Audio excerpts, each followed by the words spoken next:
Bapak Ibu yang saya hormati, mohon waktunya sebentar. Hari ini kita bersama-sama melaksanakan kegiatan kelompok belajar yang harusnya dilaksanakan hari Sabtu, tapi karena hari Sabtu saya ada kegiatan, jadi digeser pada hari ini. Dan kebetulan saya juga melaksanakan aksi nyata modul 2.2, yaitu tentang pembelajaran sosial emosional yang akan saya sampaikan dan merupakan tugas saya sebagai aksi nyata dari calon guru penggerak angkatan 11 dari SD Negeri 3 Cikaso, Kabupaten Ciamis. Dibutuhkan untuk menciptakan lingkungan belajar yang aman dan nyaman agar seluruh individu di sekolah dapat meningkatkan kompetensi akademik dan kesejahteraan psikologis atau well-being secara optimal. Ada beberapa istilah yang baru ya Bapak Ibu ya. Ada istilah yang baru kita kenal, diantaranya istilah apa? Kesejahteraan psikologis atau well-being. Apakah Bapak Ibu membutuhkan kesejahteraan psikologis atau kejiwaan? Sangat membutuhkan kesejahteraan kejiwaan supaya kita tetap nyaman dan bahagia dalam melaksanakan tugas. Kalau moto saya sebagai kepala sekolah yaitu guru bahagia mengajar, murid senang belajar. Itu moto saya. Mencapai akademik yang lebih baik lagi. Berikutnya, PSK memberikan fondasi yang kuat bagi murid untuk dapat sukses dalam berbagai area kehidupan mereka di luar akademik, termasuk kesejahteraan psikologis atau well-being secara optimal. Ini pembelajaran sosial emosional. Apa sih pembelajaran sosial emosional itu? Yaitu pembelajaran yang dilakukan secara kolaboratif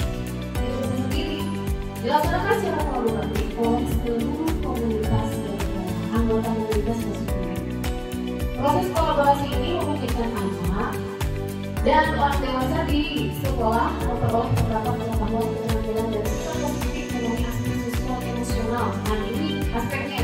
Yang pertama memahami, menghayati dan mengelola emosi. Lanjutkan ini apakah kita sudah memahami diri sendiri, sudah bisa menghayati apa yang kita lalui, sudah bisa mengelola emosi kita, atau masih terbawa emosi.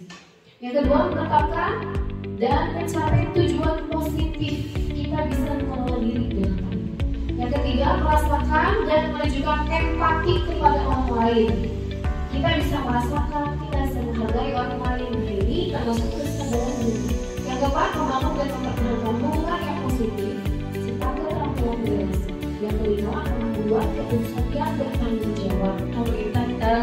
SEL, Social Emotional Learning. Kesadaran apa saja? Kesadaran diri, kesadaran manajemen diri, kesadaran sosial, yang keempat keterampilan berelasi dan pengambilan keputusan yang bertanggung jawab. Berelasi. Nah, pengambilan keputusan yang bertanggung jawab itu bagaimana? Ini berlaku bahkan untuk murid. Contoh, ketika murid mengerjakan tugas oleh kita, maka dia tentu sudah diberi tanggung jawab. Apakah mereka bisa mengambil keputusan yang bertanggung jawab? Kalau mereka mengerjakan, berarti mereka sudah mempunyai kompetensi pengambilan keputusan yang bertanggung jawab, termasuk dalam diri kita. Kita punya kewajiban, kita punya tugas, atau ada sesuatu yang harus diputuskan dalam kegiatan sekolah atau dalam lingkungan keluarga atau waktu mengajar sekalipun. Wah, ini anak lagi pada ribut, bagaimana supaya tenang? Maka kita juga sedang mengambil keputusan yang bertanggung jawab. Jadi ada 5 kompetensi sosial emosional. Yang pertama, kesadaran diri. Yang kedua, manajemen diri. Yang ketiga, kesadaran sosial. Yang keempat, keterampilan berelasi. Dan yang kelima, pengambilan keputusan yang bertanggung jawab. Kita perlu memahami isi dari topik-topik video di PMM. Sebenarnya inti dari PMM itu bukan aksinya, tapi yang kemarin karena itu yang pendidikan inklusif itu mahal banget ke aku, luar biasa. Itu harus direkomendasikan. Terima kasih. Sangka pendek. Terima kasih. Kekuatan diri atau aset diri apa yang Bapak miliki yang menonjol dan orang lain sepertinya lebih menonjol dari orang lain atau sama, tapi kita bisa menggunakan untuk meningkatkan kinerja atau meningkatkan peran kita. Biasanya aku nggak bisa tahu kemauan apa gitu.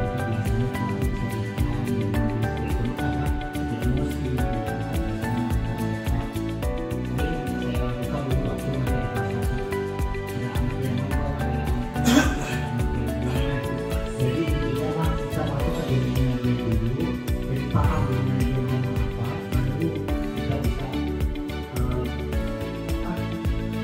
Menanamkan ke dunia kita, jadi cara gimana dari satu anak bisa lakukan ke yang lain kan berbeda-beda.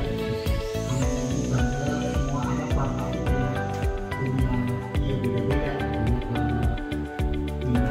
punya emosi yang beda-beda.